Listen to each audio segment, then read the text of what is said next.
After a Red Bank apartment complex went up in flames, we still had questions about the person that police say is responsible. Police say she is no stranger to law enforcement, but is jail the best solution? News Channel 9's John Madewell joins us now to explain. John? Well, Calvin and Latricia, police and neighbors described Rebecca Pendergrass as having mental health issues. Now, because of privacy laws, we can't delve into her medical history, but we can take a general overview of jail versus mental institution containment. Red Bank Police Chief Tim Christol says Rebecca Pendergrass has known mental issues. She's charged with setting her apartment complex on fire from inside her bedroom. Chief Christol says she told him she wanted to set a fire, but should she go to jail? We reached out to Moccasin Bend. CEO Bill Ventress spoke to us in general terms. If an individual is not exhibiting harm to themselves or others, and is able to care for themselves, and some other criteria that would be met, then if they break the law, they certainly need to follow the laws of the land, and if it warrants incarceration, they should be incarcerated.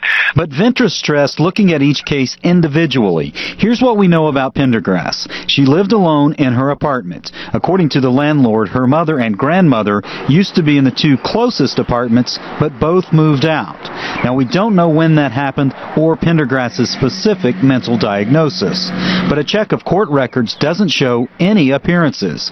So in general, when should the mentally ill not live alone? Everyone has the right to be able to live their life the way they want to live it.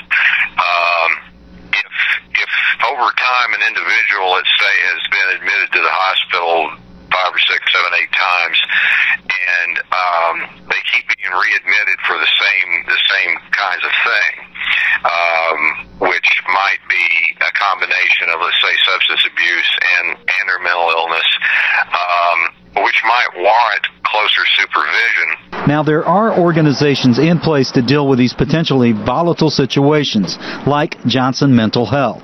Red Bank has an officer trained to identify mental symptoms and help calm a crisis situation.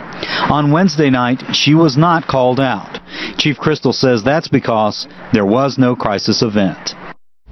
Now, the director of Johnson Mental Health says 35 to 40% of jail inmates have mental or substance abuse issues. Meanwhile, Rebecca Pendergrass remains in custody at Silverdale on a $250,000 bond. Calvin, back to you.